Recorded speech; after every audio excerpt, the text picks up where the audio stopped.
கண்ணியத்திற்குரிய எல்லாம் அல்ல அல்லாஹு ஜல்ல ஷானஹு தாலாவின் நல்லடியார்களே, மனக்கவலை போக்கும் மகத்தான கொள்கை என்ற இந்த தொடர் நிகழ்ச்சியில் இறுதி நாளில் நாமெல்லாம் இங்கே அமர்ந்திருக்கிறோம்.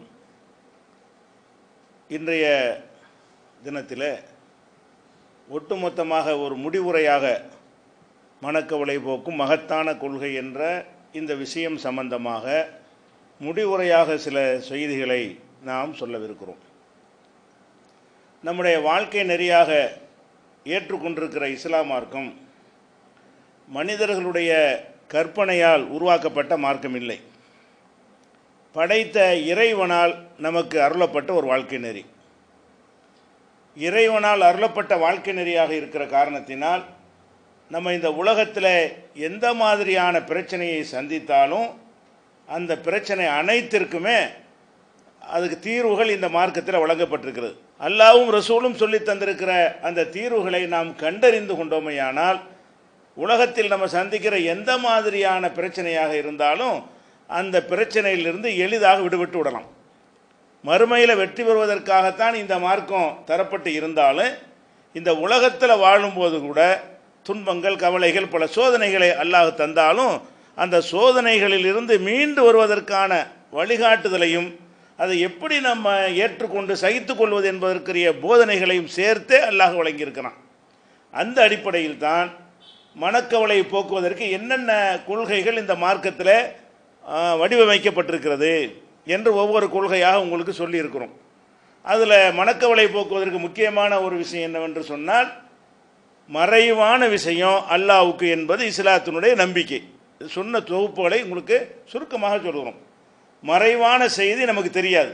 மறைவானது என்று சொன்னால் அடுத்த வினாடி என்ன நடக்கும் நமக்கு தெரியாது. அடுத்த மாதம் என்ன நடக்கும் நமக்கு தெரியாது. ஒரு மனிதன் அவன் நல்லவனா கெட்டவனா தெரியாது. ஒரு மனிதன் நமக்கு வாக்களித்ததை நிறைவேற்றுவானா நிறைவேற்ற மாட்டானா நமக்கு தெரியாது. இந்த ஒரு மறைவான விஷயம் அல்லாஹ்வுக்கு தான் தெரியும் என்பதை எந்த அளவுக்கு நம்ம ஆழமாக பதிய வைத்துக் கொள்கிறோமோ அந்த அளவுக்கு நம்முடைய மனக்கவலை குறையும். எப்படி குறையும்? ஒரு விஷயம் ஒரு எதிர்பார்க்குறீங்கன்னு சொன்னால் நடக்குமா நடக்காத நமக்கு தெரியாது. நடக்கவும் செய்யலாம், நடக்காமல் போகலாம். நடக்குமா இல்லை என்று அல்லாஹ்வுக்கு தான் தெரியும் என்று நம்ம உறுதியாக நம்பினோமையானால் நாளைக்கு வந்துவிடும் என்று நீங்கள் 100% நம்பிக்கை வைக்க மாட்டீர்கள். 100% நம்பிக்கை வைக்காமல் வரவும் செய்யலாம், வராமலும் போகலாம், கிடைக்கவும் செய்யலாம், கிடைக்காமலும் போகலாம். இப்படி நீங்கள் நம்பிக்கை வைத்தீர்களேயானால் அது கிடைக்காவிட்டால் உங்களுக்கு பெருசாக கவலை வராது. கிடைச்சே தீரும் என்று அல்லாஹ் எடுக்கிற மாதிரி ஒரு முடிவு எடுத்துக்கொண்டு நாளை நடப்பது உங்களுக்கு தெரிகிற மாதிரி உங்களை கருதி கொண்டு முடிவெடுத்தீர்களேயானால் அது உங்களுக்கு பயங்கரமான ஒரு மனக்கவலை ஏற்படுத்திவிடும். அப்போ மறைவான விஷயம் அல்லாஹ்வுக்குங்கிறது அகீதா சம்பந்தப்பட்ட ஒரு விஷயமாக இருந்தாலும் அதை சரியான முறையில் உள்வாங்கி கொண்டோம் என்று சொன்னால் எதிர்பார்த்து ஏமாறக்கூடிய கவலைகள்லாம் வராது. எதிர்பார்க்கும் பொழுதே நம்ம பாதி தான் எதிர்பார்ப்போம். 50-50 தான். நடக்கலாம், நடக்காமல் போகலாம். இந்த நம்பிக்கை எப்போ வரும்? மறைவான விஷயம் அல்லாஹ்வுக்கு கொண்டு இருந்தால் தான் வரும். எனக்கே கண்டுபிடிக்க இயலும், எனக்கே தீர்மானிக்க இயலும், நானே முடிவு செய்ய இயலும் அப்படின்னு இருந்தால் 50-50 ஆக மாட்டோம். கண்டிப்பாக நடந்துடும் நினச்சிருவோம். அப்போ கண்டிப்பாக நடக்கும் என்று நினைக்காமல் எதிர்பார்க்கும் பொழுது நடக்கலாம், நடக்காமலும் போகலாம். அல்ல 50-50 இல்லாட்டா கூட ஒரு 60% நடக்க வாய்ப்பு இருக்கிறது, ஒரு 40% நடக்காமல் போக வாய்ப்பு இருக்கிறது. அப்படி மனசை முன்கூட்டியே தேர்த்தி கொண்டீர்களே, ஆனால் நடத்த பிறகு தேர்த்தி கொள்ளாமல் நடக்கிறதுக்கு முன்னாடியே நடக்கலாம், நடக்காமல் போகலாம். இப்படி நினைத்தால் கவலை குறையுமா குறையாதான்? நடக்காவிட்டால் இடிஞ்சு போவோமா? இடிஞ்சு போக மாட்டோம். நம்ம தான் எதிர்பார்க்கத்தானே செஞ்சோம். நடக்காமலும் போகலாம்னு ஒரு செக்ஷனை வச்சு தானே இருந்தோம். அப்படி இருக்கிற காரணத்தினால் அது நமக்கு பெரிய ஒரு ஆறுதலாக அமைந்துவிடும் என்ற விஷயங்களை உங்களுக்கு நிறைய சான்றுகளோடு விளக்கியிருக்கிறோம். இது ஆழமாக பதிவு வைத்துக் கொள்ளுங்கள். இதுக்குரிய ஹதீஸுகள், ஆதாரங்கள் எல்லாம் அந்த முந்தி சொல்லிவிட்டாச்சு. அடுத்து என்னென்னு கேட்டால், அல்லாஹ் ஒருவன் தான் தவறுக்கு அப்பாற்பட்டவன். எந்த மனிதனாக இருந்தாலும் அவனும் தவறு செய்கிறவன். இது இஸ்லாத்தினுடைய அடிப்படை. இதுவும் ஈமான் சம்பந்தப்பட்ட அகீதா சம்பந்தப்பட்ட விஷயமாக இருந்தாலும் இதை நம்ம சரியான முறையில் உள்வாங்கி கொண்டோமையானால் அதுலேயும் நம்ம மனக்கவலை வராமல் தடுக்கும். எப்படி தடுக்கும்? ஒரு மனிதனை பார்க்கிறீர்கள், அவனை ரொம்ப நல்லவனாக கருதுகிறீர்கள், இவர் நேர்மையான ஆள், சொன்னபடி செய்வார் என்று நினைத்து எந்த விதமான பிடிமானமும் இல்லாமல் அவர்கிட்ட தூக்கி ஒரு பணத்தை கொடுத்துட்றீங்க, ஒரு பொருளை கொடுத்துட்றீங்க. அப்போ அவர் ஏமாத்திடுறாரு. இப்போ என்ன செய்கிறோம்? இடிஞ்சு போயிடுறோம். எவ்வளோ நம்பணும்? தொழுகாளி நினச்சோமே, ஹாஜி நினச்சோமே, ஒவ்வொரு ரம்லான்லையும் போய் உம்ராவுக்கு போயிடுவார் என்றெல்லாம் அவரை பற்றி நினச்சோமே, வாரி வரங்களை வள்ளல் நினச்சோமே, இப்படியான ஒரு மனிதராக இருந்து கொண்டு நம்மளை ஏமாற்றிட்டாரே என்று நம்ம கவலைப்படுறோம். அப்போ இந்த கவலைக்கு என்ன காரணம்? அவரை எந்த மாதிரி நீங்கள் நினைக்கணும் அப்படி நினைக்கல. ஆரம்பத்திலே எந்த ஒரு ஹாஜியாராக இருக்கட்டும், ஆலிமா இருக்கட்டும், அறிஞராக இருக்கட்டும், இப்போ தியாகியாக இருக்கட்டும், வள்ளலாக இருக்கட்டும், தஹஜ்ஜத்திலிருந்து ஒரு இபாதத்தை கூட விடாத ஒரு பக்திமான் மாதிரி உங்களுக்கு தெரியட்டும். என்ன இருந்தாலும் அந்த மனிதனும் நம்மளை ஏமாற்றவும் செய்யலாம், நிஜமாகவும் இருக்கலாம். அப்போ ஒருத்தன் நம்பும் பொழுது எப்படி நம்பணும்னு கேட்டால், இவன் கரெக்டாக இருந்தாலும் இருப்பான், ஏமாத்தினாலும் ஏமாற்றிடுவான். ரெண்டு விஷயம் இருக்கிறது. ஒன்று, அந்த மனிதன் நிஜமாகவே நடிக்கிறதுக்காக இந்த வேஷமும் போடலாம். ரொம்ப இபாதத்துக்கார மாதிரி வேஷம் போட்டால் நம்பி கடந்துருவாங்க. நிறைய பேர் ஏமாற்றுவதற்கு இந்த வேஷம் உதவும். அப்படியும் சில பேர் வேஷம் போடுவார்கள். சில பேர் நல்லவனாகவே இருப்பார்கள். அந்த அடிப்படையில் உங்களோட பழக்கத்தை வைத்து கொண்டிருப்பார்கள். ஒரு நேரத்தில் அவர் மாற்றிடுவார்கள். நல்லவராக இருக்கக்கூடியவர்கள் ஒரு நேரத்தில் நீங்கள் பணம் கொடுத்த நேரம் பார்த்து அவன் குடும்பத்தில் ஒரு நெருக்கடி வந்து இந்த பணத்தை சுட்டுக்கிட்டா நம்ம குடும்ப பிரச்சனையை தீர்த்திடலாம் அப்படின்னு ஒரு சேஞ்ச் ஆகிட்டான்னு சொன்னால் உங்களுடைய பொருளாதாரம் நீங்கள் எதை நம்புனீங்களோ எல்லாம் அடிபட்டு போயிடும். அப்போ ஒரு மனிதனை அல்லாஹ் ஒருத்தனை நம்பினா மட்டும்தான் தப்பு செய்யாதவன் என்று நம்பணும். மனிதர்கள் யாராக இருந்தாலும் சரி அவர்கள் ஏமாற்றலாம். அப்போ நீங்கள் என்ன செஞ்சிடக்கூடாது? ஒரு பொருளை கொடுக்குறதா இருந்தாலும் செக்யூரிட்டி இல்லாமல் கொடுக்காதீங்க. எவ்வளோ வலியுறுத்தது மார்க்கம். அடமானம் வைத்துக் கொள்ளுங்கள், திரும்பி வருவதற்கு உத்தரவாதத்தை ஏற்படுத்தி கொள்ளுங்கள். சஹாபாக்கள் காலத்தில் இந்த மாதிரியான உத்தரவுகளை எல்லாம் அல்லாஹ் திருக்குரானில் பிறப்பிக்கிறான். அப்போ ரசூல் ஸல்லல்லாஹு அலைஹி வஸல்லம் தன்னுடைய ஒரு உணவு தேவைக்காக வேண்டி கவச உடைய அடமானம் வச்சு வாங்குறாங்க. நான் ரசூல் இல்லையா? நீ நம்ப மாட்டியா? ரசூலை விடுங்க, நான் சக்கரவர்த்தி இல்லையா? நான் தான் ராஜா இந்த ஊருக்கு அப்படின்னு யூதர்கிட்ட போய் கேட்டாங்களா? யூதர்கிட்ட அடமானம் வாங்கும் பொழுது நீங்கள் அடமான பொருளை கொடுத்துட்டு நீங்கள் அரிசி வாங்கிட்டு உணவு வாங்கிட்டு போங்கன்னு சொல்கிறான், கொடுத்தாங்க. அப்போ அடமான பொருளை ஏன் அப்படி செஞ்சாங்க? இதை கற்றுத்தர்றாங்க. அல்லாஹ்வுடைய ரசூலுக்கு மேலே நம்பிக்கையான ஆளா? அப்போ நம்ம என்ன எங்கே கவலைப்படுறோம்? பெரும்பாலும் பார்த்தீங்கன்னா மனுஷன்ட்ட ஏமாறுறோம்ல, அதான் கவலை ஜாஸ்தி. அதிகமான கவலை எதனால் ஏற்பட்டிருக்கும்னா, எவன்கிட்டையாவது ஏமாந்துருவோம். நம்ம பொருளாதாரத்தில் வேறு பதவியில் பொறுப்பில் ஏதாவது ஒன்றில் ஏமாந்துருவோம். ஒரு வேலையை கொடுக்குறதா இருந்தாலும் சரி, எல்லாத்தையும் நம்பி கொடுப்போம். இதை நீ கரெக்டாக செஞ்சிருந்து ரூபாயத்தை கொடுத்துருவான். அவன் அதை செய்யவும் மாட்டான், அல்லது பாதி காசை செஞ்சுட்டு பாதி காசு தின்றுவான். இப்படியெல்லாம் பின்னாடி தெரிய வரும்போது கவலைப்படுவோம். உங்களை யார் அப்படி கொடுக்க சொன்னால் கணக்காக கொடுங்க, துல்லியமாக கொடுங்க, ஒவ்வொரு நாளும் கணக்கு கேளுங்க. அப்படி தான் கொடுத்து இருந்தீங்க, கவலை வருமா? அப்போ ரெண்டாவது விஷயம் என்னென்னு கேட்டால், அல்லாஹு தான் தவறுக்கு அப்பாற்பட்டவன்கிற அந்த நம்பிக்கை இருக்குல்ல, அது ஷிர்க்கு, அதை எதிர்ப்பதற்கான ஒரு நம்பிக்கையாக இருந்தாலும் நம்ம வாழ்க்கை விஷயத்திற்கும் அந்த நம்பிக்கை பாதுகாப்பாக இருக்கிறது. நீங்கள் ஏமாறாமல் இருக்கிறதுக்கு இந்த கொள்கை உதவியாக இருக்கிறது. பெரியவர் மற்ற சமயங்கள்லாம் அப்படி இருக்காது. கடவுள் மாதிரி நினைக்கணும், அவங்கள எந்த ஒரு சந்தேகம் படக்கூடாது அப்படிங்கிற மாதிரி ஒரு நம்பிக்கையை ஊட்டுவார்கள். அதை அடித்து தகர்த்திருக்கு இஸ்லாம். அப்போ நம்ம இந்த நம்பிக்கை இது ஒரு கொள்கை தானே. இந்த கொள்கையை நம்ம சரியாக நம்பும் பொழுது நம்முடைய நம்ம அதிகமாக ஏமாற மாட்டோம். ஏமாறலைன்னா இப்போ கவலைக்கு வேலை இல்லை. ஏமாந்ததுன்னு கவலை. கொடுக்கும்போது என்ன செய்யணும்? ஒரு செக்யூரிட்டி இல்லாமல் கொடுக்குறீங்களா? சின்ன தொகையாக இருக்குதா அல்ல பெரிய தொகையாக தான் இருக்குதா? எப்படி கொடுக்கலாம்? வந்தால் வருது, போனால் போகுது. அப்படி கொடுத்தீங்கன்னா எழுதாமல் கொடுங்க. ஒருத்தனுக்கு கொடுக்குறீங்க, ஒருத்தன் கேட்குறான், 1 லட்ச ரூபா கடன் தாங்கன்னு கேட்குறான். என்ன செய்யணும்? அந்த கடனுக்கு உள்ள அளவுக்கு உன் சொத்து பத்திரத்தை கொடு, ஆவணத்தை கொடு, அது அடமானமாக வச்சுட்டு வாங்கிட்டு போ. இப்படி தான் நம்ம சொல்லணும் யாராக இருந்தாலும். அப்படி இல்லை, ரொம்ப வேண்டிய ஒருத்தர், ரொம்ப சொந்தக்காரரு, திண்டாலும் திண்டு போகிறாரு, தராட்டாலும் பரவாயில்லை, அப்படி கொடுக்குறீங்களா? பிரச்சனை இல்லை. அப்படி கொடுத்தால் நீங்கள் ரிட்டனை எதிர்பார்க்க மாட்டிய. அந்த மாதிரி கொடுத்தீங்கன்னா தரான் தராட்டி போகிறான், தரலைன்னா கவலை வராது. அல்லது இந்த மாதிரி ஏமாத்துக்காரனாக இருப்பான்னு கொடுப்பதாக இருந்தால் அதுக்குரிய செக்யூரிட்டி வாங்கிக்கிறங்க. எவ்வளோ அழகான கொள்கை! இந்த மாதிரியான ஒரு கொள்கையை இஸ்லாம் நமக்கு வழங்குவதன் மூலமாக நம்முடைய மனக்கவலை போக்குகிறது. மனக்கவலை போக்குவதில் இந்த கொள்கை முக்கியமான ஈமான் சம்பந்தப்பட்ட கொள்கை தான். இதுவும் முக்கியமான ஒரு பங்கு வகிக்கிற காட்சியை பார்க்குறோம். அதே மாதிரி அடுத்து மனக்கவலை போக்கக்கூடிய ஒரு விஷயம் என்னன்னு கேட்டால், விதியை அது ஒரு கொள்கை தான். இதெல்லாம் கொள்கை சம்பந்தப்பட்ட விஷயங்கள் தான். இஸ்லாம் வகுத்திருக்கிற ஈமான் சம்பந்தப்பட்ட கொள்கை சம்பந்தப்பட்ட இந்த விஷயங்கள்லாம் மறுமைக்கு உள்ளதாக இருந்தாலும் மனக்கவலை ஆற்றுகிற மருந்தும் உள்ள இருக்குது அதில். அந்த நம்பிக்கை அது விதி. விதியை நம்புவது. விதின்னா என்னது? அல்லாஹ் வந்து அல்லாஹ் நாடியது தான் நடக்கிறது உலகத்தில். அல்லாஹ் தீர்மானிக்காமல் நம்ம ஒன்றும் செய்ய முடியாது. செய்ய முடியாது கூட இல்லை. ஒமா தஷாவுன இல்லா ஐயஷா அல்லாஹ். அல்லாஹ் நினைக்காம நீங்கள் நினைக்கல. நான் ஒன்றை நினைக்கிறேன் என்று சொன்னால் நான் நினைப்பேன் என்று அல்லாஹ் நினைத்து விடுவான். அப்போ அல்லாஹ் நினைப்பதைத்தான் நம்ம நினைக்க முடியும். அப்படிங்கிற அளவுக்கு இந்த மார்க்கத்தில் ஒவ்வொரு விஷயமும் அல்லாஹ்வுடைய ஏற்பாட்டின்படி தான் நடக்கிறது. அப்போ அல்லாஹ்வுடைய ஏற்பாட்டில் நடக்கிறது என்ற அந்த விதி நம்பிக்கையை சரியான முறையில் புரிந்து கொண்டோமையானால் நமக்கு என்ன ஏற்பட்டாலும் எப்படி நம்ம எடுத்துக்கொள்வோம்? இதை வந்து ஒரு எதிரி நமக்கு செய்யலை, எவனோ ஒருத்தன் நமக்கு செய்யலை, நம்மளை படைச்சவன் செஞ்சுருக்கிறான், அவன் இதைத்தான் முடிவு செஞ்சுருக்கிறான். இதை கவலைப்பட்டு அழுவதனாலேயோ எதிர்க்கிறனாலேயோ புரட்சி பண்ணுறதுனாலையோ போராட்டம் செய்கிறனால மாற்ற முடியுமா? முடியாது. அவன் நினைத்ததை அல்லாஹ் செய்திருக்கிறான் என்று ஒரு துன்பம் நிகழும் போது அப்போ என்ன செய்யணும்? நம்ம என்னதான் இருந்தாலும் அல்லாஹ் முடிவு தானே, அல்லாஹ் நானே நடக்கும் அப்படின்னு நம்ம ஆற்றுப்படுத்தி கொண்டோமையானால் அப்போ அந்த கவலை வந்து அப்படி குறைஞ்சி போயிடும். இதை செஞ்சவன் யார்? படைச்ச ரப்பு. இந்த படைச்ச இறைவன் நமக்கு வந்து இந்த மாதிரியான ஒரு முடிவை ஏற்படுத்தி இருந்தானேயானால் அவன் சரியாக தான் நமக்கு எதிரியா? இறைவன் அல்லாஹ் நமக்கு எதிரி கிடையாது. நம்மளை பழி வாங்கணும்னு அவனுக்கு நமக்கு ஏதாவது மோட்டிவாக இருக்குது? அதுவும் கிடையாது. அவன் நமக்கு ஒரு கஷ்டத்தை தர்றான், துன்பத்தை தருகிறான் என்று சொன்னால் அந்த துன்பங்களை எல்லாம் எதுக்கு அல்லாஹ் தர்றான்? நம்மளை ஒரு சோதனைக்கு தர்றான். அவன் நல்லதை தான் செய்வான், அவன் சரி எல்லாமே சரியாக தான் இருக்கும் இப்படின்னு நம்ம நம்பிக்கை வைத்திருந்தோமையானால் அந்த விதி நம்பிக்கை நமக்கு எந்த துன்பம் ஏற்பட்டாலும் அந்த துன்பத்தை தொடச்சிடும். நடந்தவுடன் நான் செஞ்சிடறேன், தொடச்சிடும், எவ்வளோ பெரிய கவலையாக இருந்தாலும். அப்போ அதைத்தான் இன்னால் இல்லாஹி இன்னா இலைஹி ராஜிஊன்கிற ஒரு திக்ரின் மூலமாக இஸ்லாம் கற்றுத்தருது. நாங்கள் அல்லாஹ்வுக்குரியவர்கள், நாங்களும் அல்லாஹ்ட்ட போக போகிறோம், இதுக்காக நான் என்ன கவலைப்படுறது?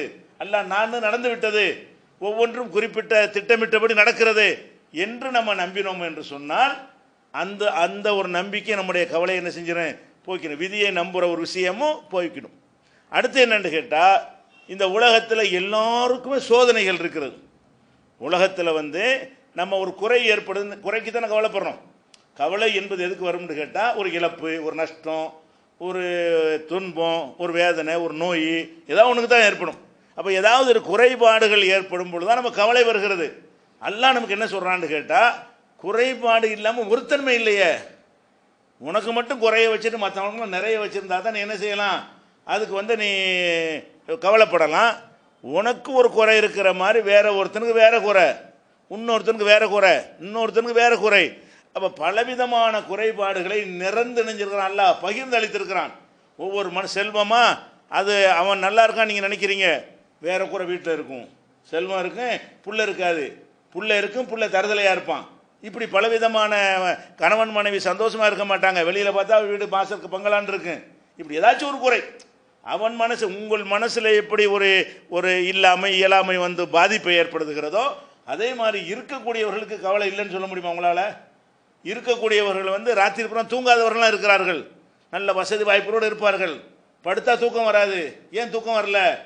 அவர்களை வாட்டி வதைக்கக்கூடிய கவலை இருக்குது. அவங்களுக்கும் பணம் இருக்குது, காசு இருக்கிறது, அவர்களையும் வாட்டி வதைக்கக்கூடிய ஒரு கவலை அவங்கள அழுத்தி கொண்டிருக்க போய் தானே இருக்கிறாங்க. யாரு கவலை இல்லை என்று ஹலக்கல் மூத்தவுல் ஹயாத்த எவ்வளவுக்கும் ஐயுக்கும் ஆசன் அமலா, உங்கள் அழகான அமல் செய்கிறவர் யார் என்பதை சோதிப்பதற்குத்தான் இந்த வாழ்வு மரணத்தை நான் தந்திருக்கிறேங்கிறான் அல்லாஹ்.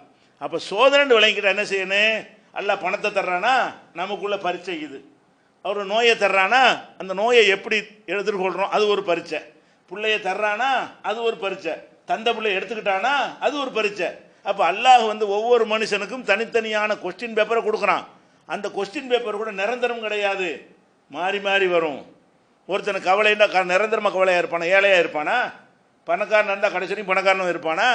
இருக்க மாட்டான். ஒவ்வொரு மைக்ரோ செகண்ட்லையும் அவனுடைய நிலை ஏறும் இல்லாட்டி இறங்கும். பல கோடிக்கு வச்சுருப்பான், ஒரு 1000 குறையுமில்ல அடுத்த நாளைக்கு, அது இறக்கம் தானே. அதுக்கு அடுத்தலாம் 2000 கூடுமா இல்லையா, அது ஏற்றம் தானே. அப்போ எந்த ஒரு மனிதனாக இருந்தாலும் அந்த குறைபாடுகள், அதிகப்படியான குறைபாடுகள், சில குறைபாடுகள் நிரந்தரமாக இருக்கும். பிறவி குருடு அந்த மாதிரியான நொண்டி முடமெல்லாம் நிரந்தரமாக உள்ளது. அதிகப்படியான குறைபாடுகள் எப்படி இருக்கும்னு கேட்டால் மாறக்கூடியதாக இருக்கும். அப்போ ஒரு நாளைக்கு உனக்கு ஒரு விதி இருக்கிறது, ஒரு நாளைக்கு ஒரு டெஸ்ட் இருக்கிறது. அப்போ ஒவ்வொரு நாளைக்கு தனித்தனி பரீட்சை இருக்குன்னு எல்லாம் ஏற்படுத்தியிருக்கிறான் என்று விளங்கி கொண்டோமையானால் நம்ம என்ன விளங்கிருந்தேன்? நமக்கு சோதனை வருதா, அல்லாஹ் நம்மளை பார்க்குறான், அங்கே மார்க் தருவதற்காக வேண்டி, அங்கே பரிசு தருவதற்காக வேண்டி இதை நான் எப்படி எதிர்கொள்கிறேன்னு அல்லாஹ் பார்க்குறான். அமல்கள் செய்தால் எப்படி கூலி கிடைக்குமோ அதை விட கூலி அதிகம் கிடைக்கும். நரகத்துக்கு தான் போவீங்கன்னு முடிவாக இருக்கும். உங்களுடைய இந்த நம்பிக்கையின் காரணமாக, இந்த பரீட்சையில் தேர்வதன் மூலமாக அது உங்களை சொர்க்கத்தில் உடைய சேர்த்துறேன். குழந்தையை பறி கொடுத்துட்டோம்னு சொன்னால் அவங்க நம்மளை சொர்க்கத்துக்கு இழுத்து செல்வார்கள் என்றெல்லாம் ரசூல் ஸல்லல்லாஹு அலைஹி வஸல்லம் சொன்ன செய்திகள்லாம் உங்களுக்கு எடுத்து காட்டியிருக்கிறோம். அப்போ இதெல்லாம் நம்ம என்ன வழங்கிக்கிறோம்? எந்த சோதனை வந்தாலும், எந்த துன்பம் வந்தாலும் துன்பம் நினைக்காதீங்க, பரீட்சைன்னு நினைங்க. அடுத்த கொள்கை என்னது? இஸ்லாத்தில் எந்த துன்பம் வந்தாலும் உங்கள் மேலே எல்லாம் கோவப்பட்டுருக்குறான், உங்களை அழிக்க பார்க்குறான், உங்களை நொறுக்க பார்க்குறான், அழிக்க பார்க்குறான், இப்படிலாம் செய்யணும். ஊண்டா ஊதி விட்டா போயிடப்போகிறோம், ஆகண்ட பணமாக போயிடப்போகிறோம், அப்படியே செய்ய போகிறோம். அல்லாஹ் நம்மளை அழிக்க நினைச்சாண்டா என்ன இப்படிலாம் செய்ய தேவையில்லை. அல்லாஹ் நமக்கு என்ன செய்யறான்டா, மறுமை வாழ்க்கைன்னு ஒன்று வச்சிருக்கிறான், அதில் வெற்றியை தருவதற்கு செய்யறான். இப்படி நம்பிட்டோம் என்று சொன்னால் இந்த சோதனையாக இருக்கிறது என்று நம்பும் பொழுது நம்முடைய கவலை மாறிவிடுகிறது. அது போக இன்னொரு நம்பிக்கை என்னென்னு கேட்டால் மர்ம வாழ்க்கை. அது ஒரு நம்பிக்கை தான். இந்த உலகத்தோடு எல்லாம் முடிஞ்சுன்னு நினச்சோன்னு வைங்களேன், கண்டிப்பாக அந்த கவலைக்கு தீர்வு கிடையாது. நம்ம கஷ்டப்பட்ட மூத்தா போயிட்டோம்னா எப்படி அவன் நல்லா இருக்கிறான், நான் கெட்டு போயிட்டேன், அநியாயம் செஞ்சவன்லாம் அனுபவிச்சுட்டு இருக்கிறான், நான் அநியாயமாக பண்ணாத ஒருத்தன் சாப்பாடு கஷ்டப்படுறேன்னா நம்ம மனசு எப்படி ஆறாதுல. என்னடா நான் யாருக்கு அநியாயம் செய்யலை, வாரி வாரி கொடுக்குறேன், நல்லது செய்கிறேன், எந்த மனுஷனையும் அடித்ததில்லை, பிடிச்சதில்லை, உதச்சதில்லை, அவன் அவ்வளோ அராஜகம் பண்ணுறாங்க, நல்லா இருக்கிறாங்க, ஆட்சிக்கு மேலே ஆட்சி எல்லாம் கொடுத்துட்டு இருக்கிறான், எனக்கு ஒன்றுமே இல்லை. இப்படியெல்லாம் எத்தனை விதமான கவலைகள் நமக்கு வரும். அதை எது சரியான முறையில் தீர்க்கும்? இது ஒரு அற்ப வாழ்க்கை. இஸ்லாத்தினுடைய இந்த மறுமை நம்பிக்கை தான் நம்மளை தீர்க்கு. எப்படி நீ வாழ்கிற இந்த உலக வாழ்க்கை 50 வருஷம் வாழ்ந்துருவியா, 60 வருஷமா 70 100 வச்சுக்கிடுவோம், 100 வருஷம் வாழ்ந்துரு. அப்புறம் என்ன? அப்புறம் ஒரு வாழ்க்கை இருக்கிறது. இந்த வாழ்க்கையில் உனக்கு பரீட்சை கொடுத்துருக்கமா இல்லையா, அதில் ஒழுங்காக தேறினால் இதில் உள்ளதற்கு நீ எப்படி நடந்து கொண்டாயோ அதற்கு ஏற்றவாறு மறுமையில் உனக்கு கூலி தரப்படும் அப்படிங்கிற ஒரு நம்பிக்கை நமக்கு இருக்குமையானால் நமக்கு இதெல்லாம் கவலையாக தெரியுமா? கண் இல்லை, கை இல்லை, கால் இல்லைங்கிறோம், இல்லை தான், அது கவலை தான், கஷ்டம்தான். இதுக்காக வேண்டி அங்கே அதை விட பணமடங்கு பெரிய சொர்க்கம் கிடைத்தால், அழியாத பெருவாழ்க்கை கிடைத்தால், எந்த கஷ்டம் இல்லாத நினைச்சதெல்லாம் கிடைக்கக்கூடிய ஒரு பாக்கியம் கிடைத்தால் அதுக்கு நிகரான ஒரு இன்பம் என்ன இருக்கிறது அப்படின்னு நம்ம நினைக்கும் பொழுது இங்கே உள்ள கவலை என்ன செய்யும்? அந்த சொர்க்கத்துக்காக நான் இதை பொறுத்து கொள்வதற்கு சொர்க்கம் கூலி. எந்த அளவுக்கு கொண்டு கேட்டால் அந்த சம்பவத்தோடு எடுத்து நிறைய சொல்லியிருக்கோம் ஆதாரங்கள். வலிப்பு நோய் உள்ள ஒரு பெண்ணை ரசூலுல்லாஹ்ட்ட சொல்லும்போது என்ன சொல்லுவாங்க? எனக்கு வலிப்பு நோய் இருக்கிற நீங்குவதற்கு துவா செய்யுங்க. ரசூல் ஸல்லல்லாஹு அலைஹி வஸல்லம் சொல்கிற பதில் என்ன? நல்லா துவா செய்கிறேன், ஆனால் நீ சபுர் செய்து கொண்டால் வழக்கில் ஜன்னா, உனக்கு சொர்க்கம் இருக்குது. நீ கேட்டீங்கன்னா துவா செய்கிறேன், குணமாக்க கேட்டால் துவா செய்கிறேன், ஆனால் இது அல்லாஹ் ஒரு சோதனை அவனுக்கு தந்திருக்கிறான், வலிப்பு நோய் அல்லாவுக்காக நான் சகித்துக் கொள்கிறேன் என்று நீ இருந்தால் உனக்கு சொர்க்கம்டவுனே எனக்கு குணமே வேணாம், இப்படி இருந்துட்டு போகிறேன்றாங்க. நீங்கள் துவாவே செய்ய வேணாம், சொர்க்கம் கிடைச்சா போதும்.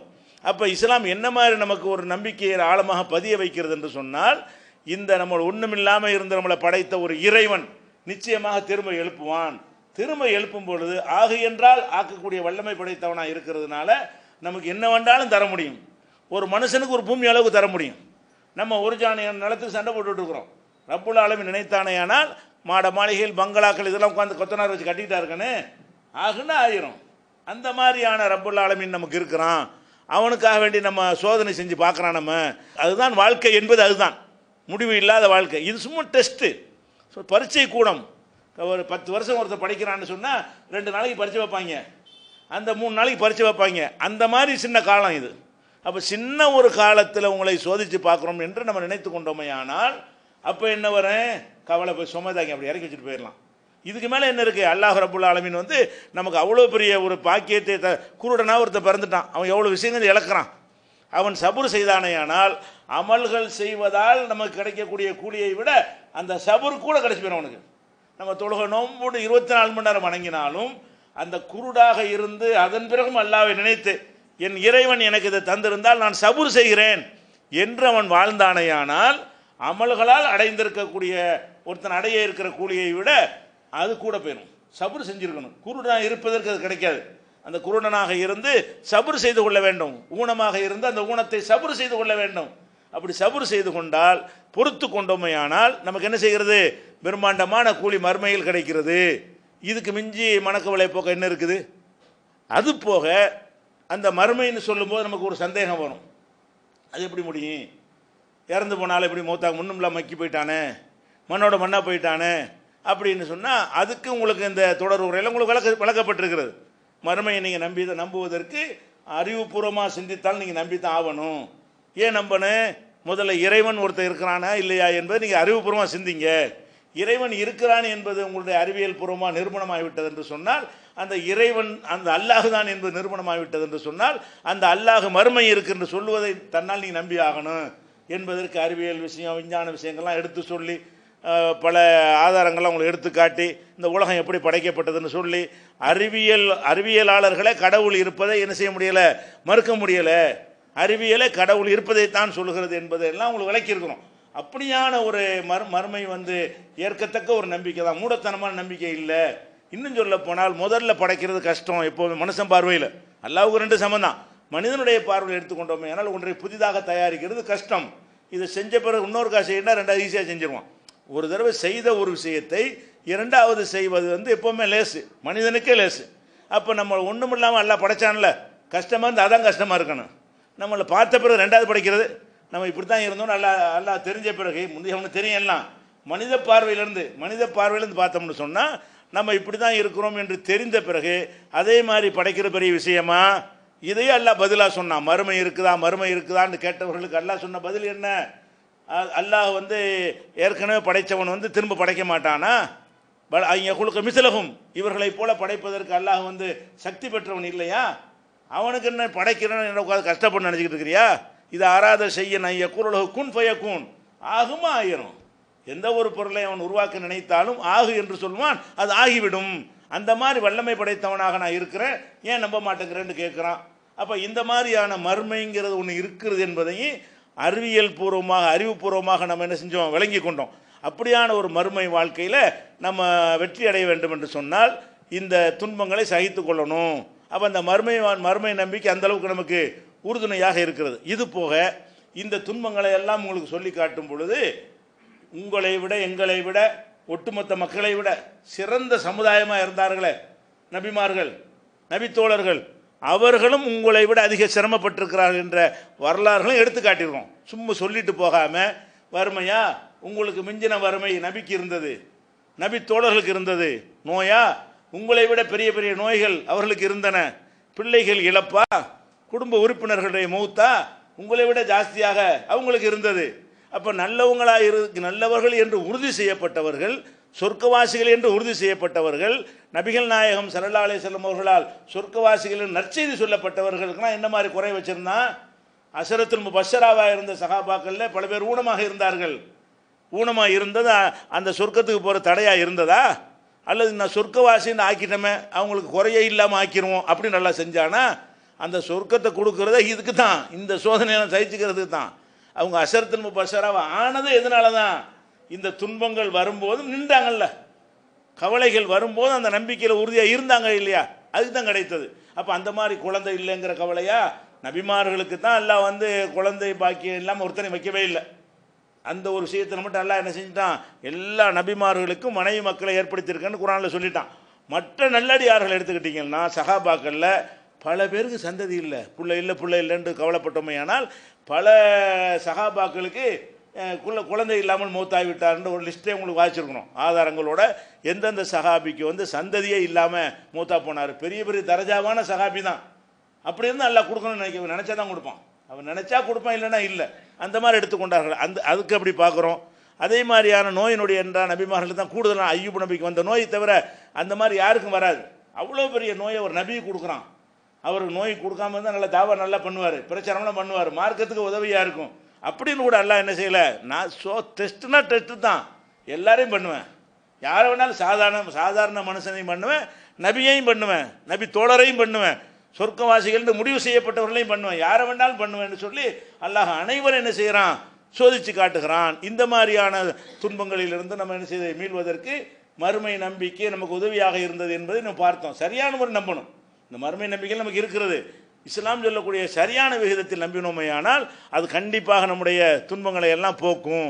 அதுபோக நம்முடைய குடும்ப உறுப்பினர்களால் நமக்கு கவலை வருது, புள்ள சரியில்லை, பொண்டாட்டி சரியில்லை, புருஷன் சரியில்லை, வாப்பா சரியில்லை, அண்ணன் தம்பி சரியில்லை, உறவினர்கள் சரியில்லை, சொந்த பந்தம் சரியில்லை, பார்ட்னர் சரியில்லை, நண்பர் சரியில்லை என்றெல்லாம் சில நெருக்கமானவர்களால் நமக்கு பாதிப்பு வரும் பொழுது அவங்க சரியாக நடக்காத போது கவலை வரும் என்று சொன்னால், அதை விட கவலை யாருக்கு வந்திருக்கணும்? நபிமார்களுக்கு வந்திருக்கணும்.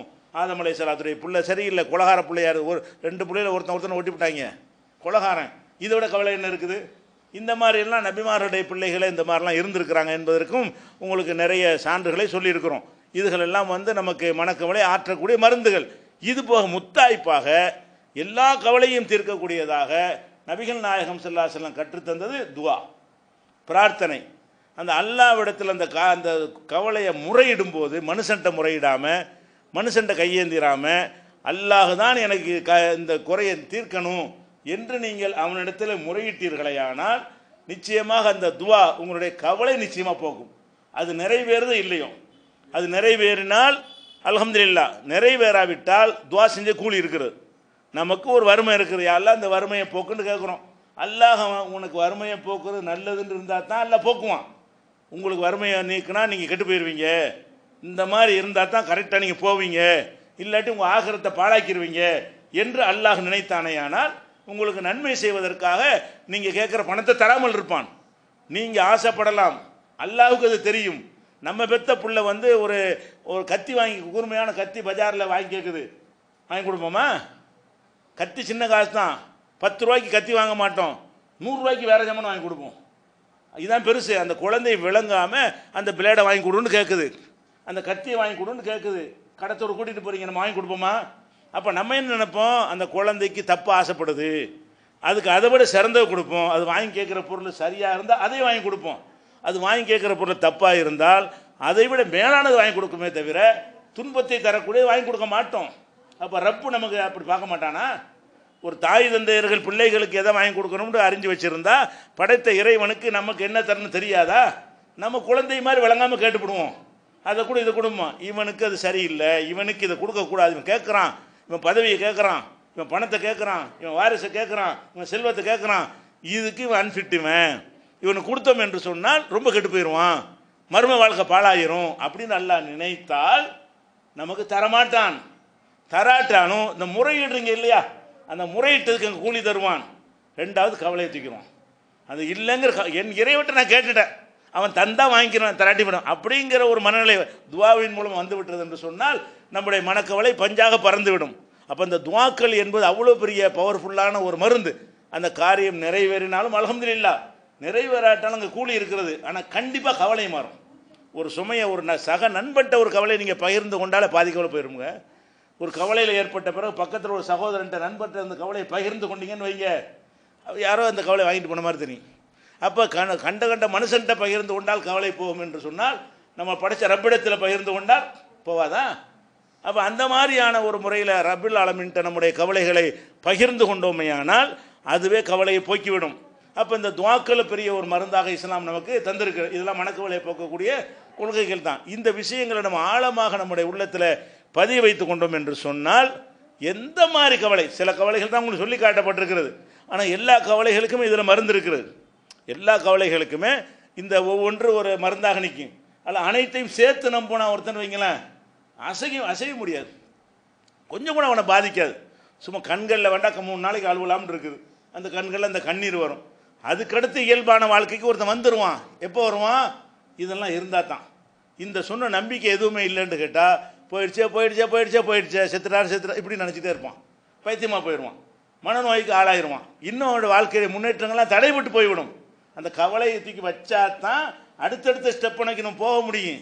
அதுக்கெல்லாம் கூட இது ஒரு மருந்தாக இருக்கிறது. இப்படி மனக்கவலை போக்குவதற்கு அடிப்படையான பல விஷயங்களை இஸ்லாம் நமக்கு கொள்கையாகவே தந்திருக்கிறது.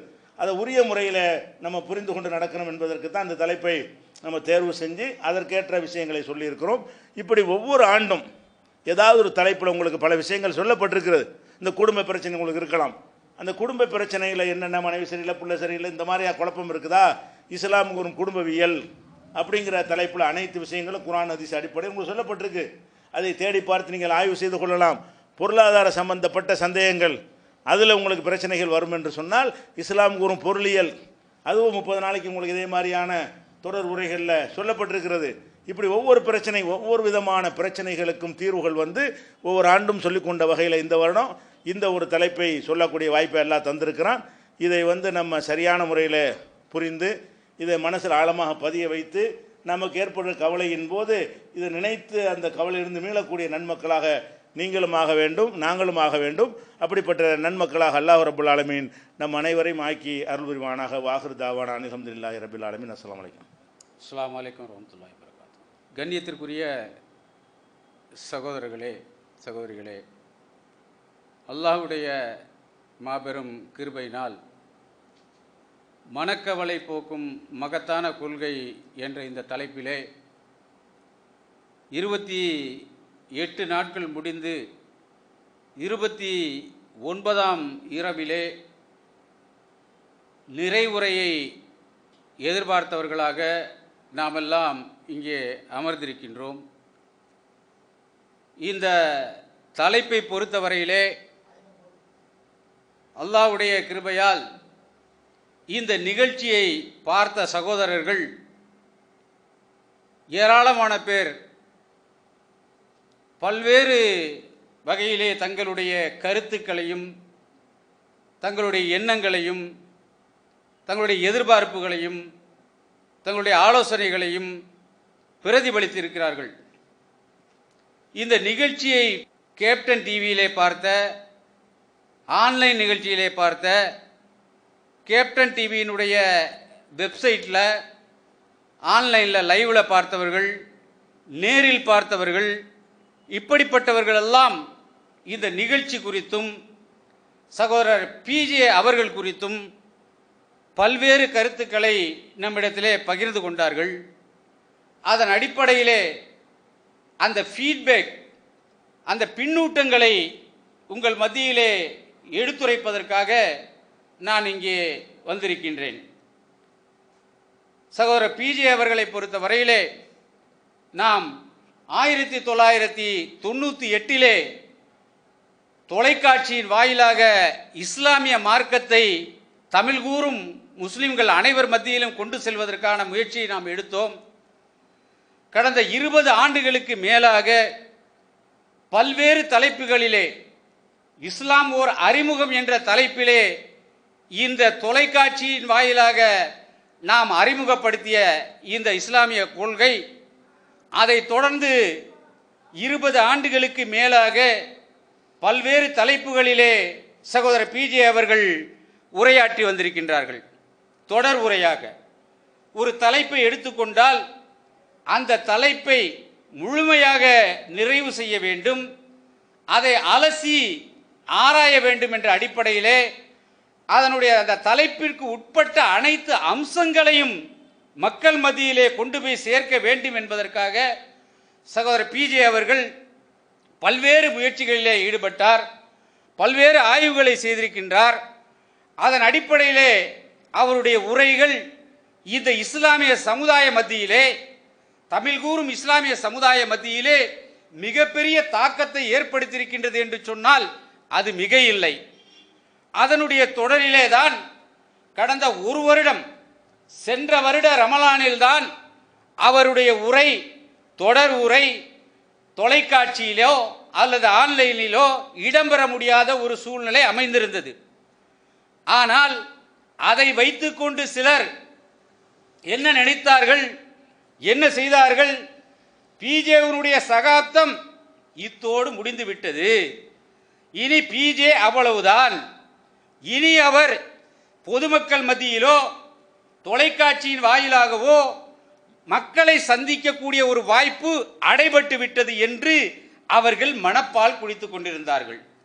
ஆனால் அல்லாஹ் சுப்ஹானஹு வ தஆலா, அல்லாஹ் கைருல் மாக்கிரின், அல்லாஹ் சூழ்ச்சியாளர்களெல்லாம் மிகப்பெரிய சூழ்ச்சியாளனாக அல்லாஹ் இருக்கின்றான்.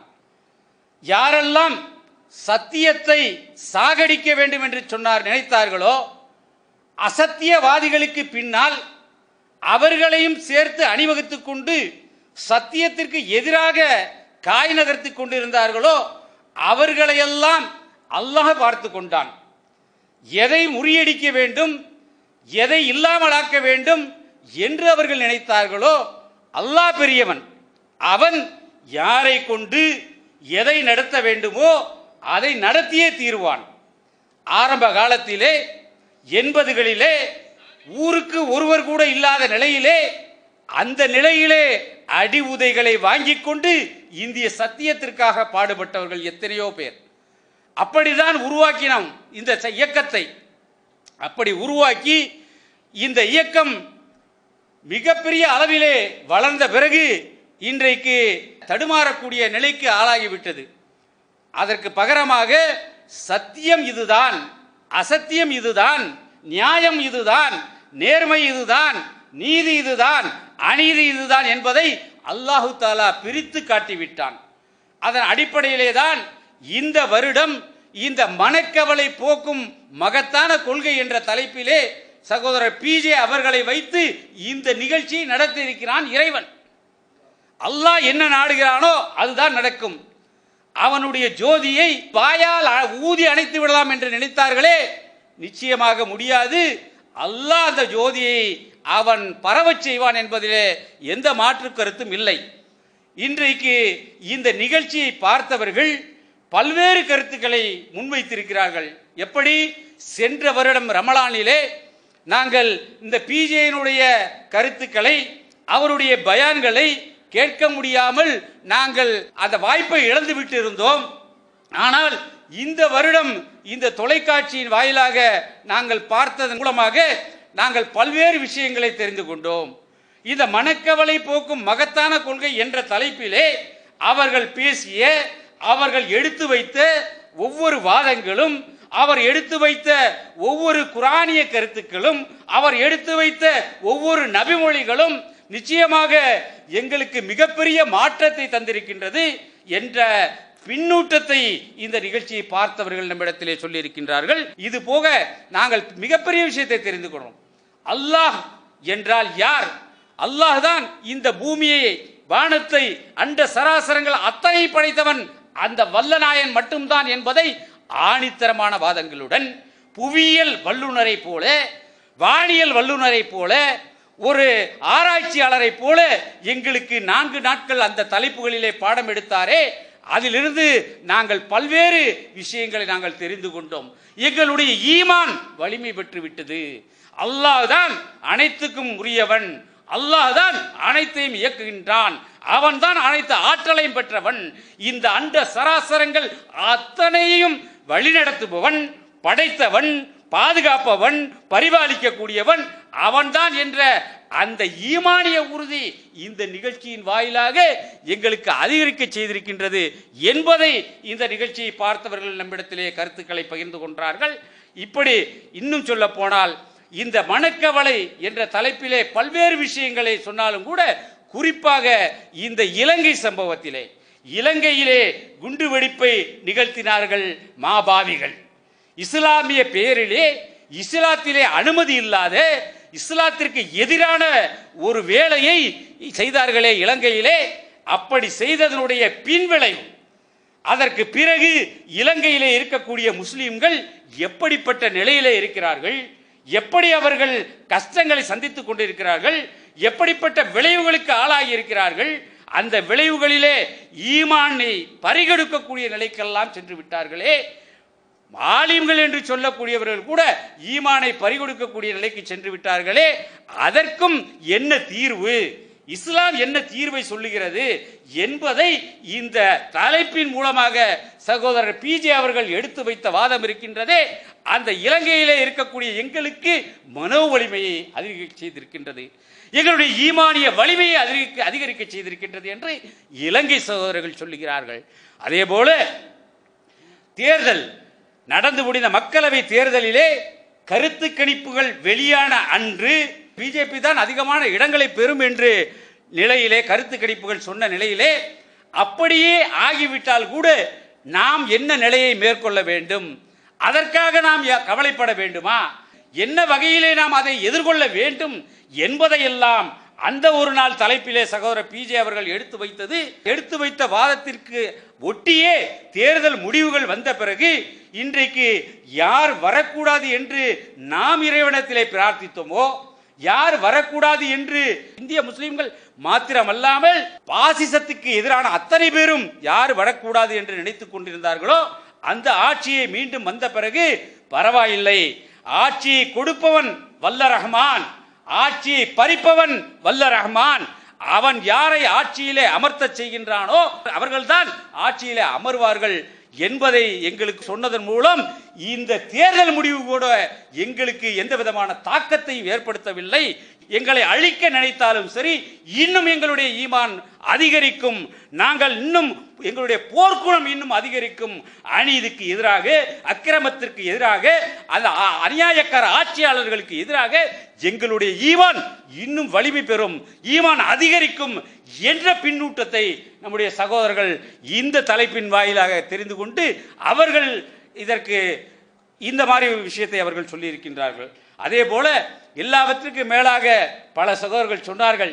சகோதரர் பிஜே அவர்களை பற்றி ஹதீஸ் மறுப்பு கொள்கையிலே உடையவர், அவர் ஹதீஸ்களை ஏற்பதில்லை, அவர் சஹாபாக்களை மதிப்பதில்லை, அவர் சஹாபாக்களை ஏசக்கூடியவர், சஹாபாக்களை திட்டக்கூடியவர், சஹாபாக்களை அவமதிக்கக்கூடியவர் என்றெல்லாம் சொல்லிக் கொண்டிருந்தார்களே, ஹதீஸை மறுக்கக்கூடியவர் என்று சொல்லிக் கொண்டிருந்தார்களே, அவர் அப்படிப்பட்டவர் என்று நாங்கள் நம்பிக்கொண்டிருந்தோம்.